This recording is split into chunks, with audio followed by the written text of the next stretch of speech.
Hola, me llamo Borja Dos Santos, soy osteópata y fisioterapeuta y trabajo junto con la doctora Maya Iturburu en la clínica Ostevi en Bilbao y damos clase también en la Universidad de Murcia en el máster de osteopatía en la asignatura de osteopatía craneal. Estoy ahora con vosotros en este vídeo porque la asociación ASMAVI me ha pedido que explique brevemente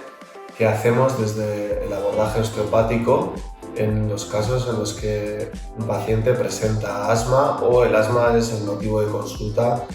del paciente. Entonces, para explicar esto, yo creo que lo primero que tengo que hacer es explicar qué es la osteopatía, porque muchos de vosotros puede que no sepáis qué es o la confundáis con la homeopatía o con otro tipo de técnicas. La osteopatía es un abordaje sanitario de terapia manual. Usamos solamente las manos como terapia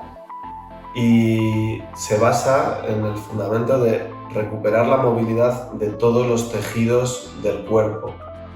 Todos los tejidos incluyen no solo las articulaciones y los músculos y las fascias, sino también el tejido visceral o también el tejido neural, los nervios que se deslicen bien, que funcionen bien,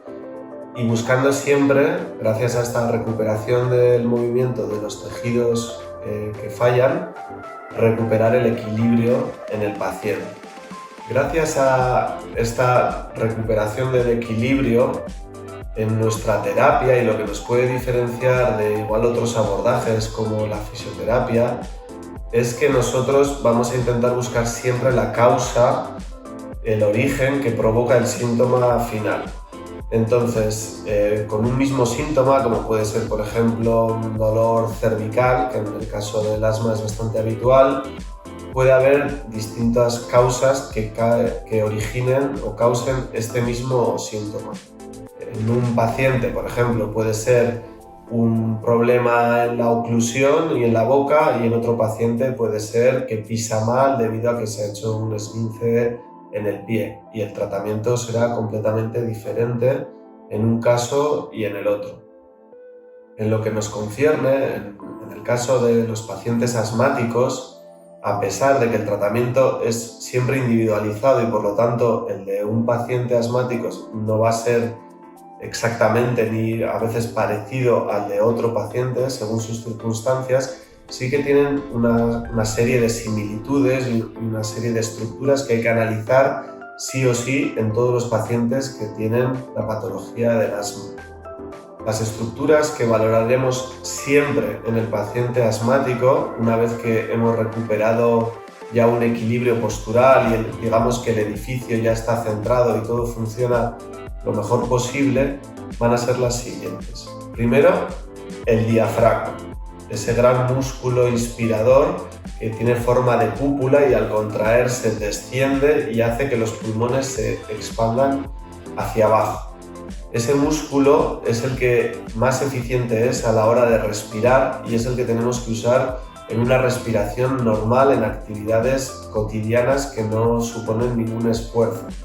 Entonces, en estos casos, en pacientes con patología respiratoria como el asma, el patrón respiratorio está alterado y habitualmente el diafragma no se mueve bien, no saben utilizarlo los pacientes y hay que analizar cómo está, si está demasiado tenso, si tiene algún punto en el que no se expande bien o no se contrae bien. Hay que analizarlo y hay que tratarlo siempre en estos casos. Linkado con el diafragma y con este patrón respiratorio que está alterado, hay que valorar siempre el tórax superior. El tórax superior y especialmente el triángulo supraclavicular, que está formado por el esternocleidomastoideo, los escalenos y el trapecio. Esta zona anatómica, los asmáticos la tienen muy tensa porque usan estos músculos que son respiradores secundarios que no deberían funcionar en actividades cotidianas. Los asmáticos los utilizan para su respiración, su patrón respiratorio normal, y por lo tanto aquí va a haber mucha tensión y va a haber que trabajar y liberar todos estos músculos y fascias de manera que podamos conseguir una postura correcta y un patrón respiratorio normal. porque el patrón respiratorio y la postura habitual en un paciente asmático será con mucha tensión aquí, la cabeza adelantada, los hombros acortados, también con tensión de los pectorales, que son también músculos respiratorios inspiradores secundarios. Entonces esta zona de aquí tenemos que valorarla y tratar lo necesario en todos los casos. Por otro lado, tenemos que analizar siempre el movimiento de la caja torácica en su conjunto, o sea, todas las costillas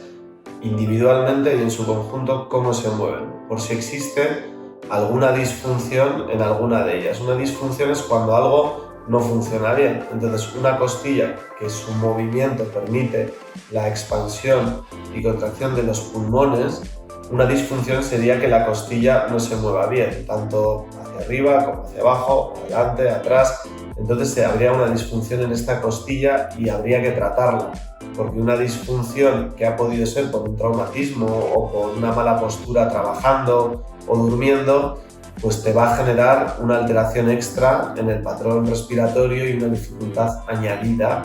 para este paciente, que va a disminuir la calidad de vida. Entonces esto va a haber que valorar y tratar. Y al igual que las costillas, se valora y se trata la columna dorsal y lumbar, porque también una disfunción, una alteración en el movimiento te afectará al movimiento de las costillas en ese segmento. Prestaremos especial atención al nivel T2, T3 y T4, que son el nivel superior de las vértebras torácicas, porque en ese segmento medular es donde se salen los nervios simpáticos que inervan los pulmones. Y como la patología del asma es una patología pulmonar en la que se produce inflamación, un broncoespasmo y un exceso de mucosidad, pues hay que controlar siempre el sistema nervioso autónomo y que esté libre, tanto el sistema nervioso simpático como el parasimpático, que lo explicaré a través del nervio vago. A nivel cervical también valoraremos todas las vértebras, su movimiento, porque muchos de los músculos, como los escalenos, por ejemplo, que mueven y que están influenciados o que adaptan la patología del asma, se insertan y se originan en la columna cervical y por lo tanto puede alterar la movilidad de la propia vértebra y la vértebra alterar la movilidad de los músculos y de los pulmones. Bien. Y siguiendo la valoración y tratamiento hacia arriba, nos quedaría la base del cráneo, es decir, la articulación entre el cráneo y las primeras vértebras cervicales y el propio cráneo en sí. Esto es fundamental porque el nervio vago que inerva y controla la vasoconstricción de los bronquios y también la secreción de la mucosa a nivel bronquial y traqueal sale del agujero rasgado posterior, es decir, de esta zona de la nuca entre dos huesos que se llaman occipital por abajo y temporal por el lateral. Entre ellos dos se forma un agujero por el cual sale este par craneal, este nervio que controla de forma autónoma el funcionamiento, en este caso, del pulmón. Por lo tanto, es fundamental que esté libre, que su movimiento sea correcto en la base del cráneo y en esta, sobre todo, articulación o sutura entre el occipital y el temporal, de manera que el vago tenga un correcto movimiento y no esté sobreestimulado y genere una hiperactividad parasimpática que facilite el broncoespasmo y que el paciente tenga un exceso, una cantidad importante de crisis agudas asmáticas. Y por último, a nivel craneal hay que también valorar y tratar, si es necesario, los huesos de la cara para mantener libres las vías respiratorias superiores que las controla el nervio trigémino y que también están relacionadas con las vías respiratorias inferiores. Si tienes las vías superiores afectadas, te puede también condicionar y generar una afectación a nivel pulmonar. Es decir, hay ya estudios desde hace tiempo que relacionan la sinusitis o la rinitis con el asma y por lo tanto tienes que también tener eso en cuenta, valorarlo y tratar si es necesario. Por último, Valoraremos de forma específica en los pacientes asmáticos el sistema digestivo, prestando especial atención al estómago y al intestino. El intestino porque es una barrera frente a los patógenos externos que pueden desencadenar las crisis asmáticas. Y el estómago porque se ha visto que entre el 50 y el 80% de los pacientes asmáticos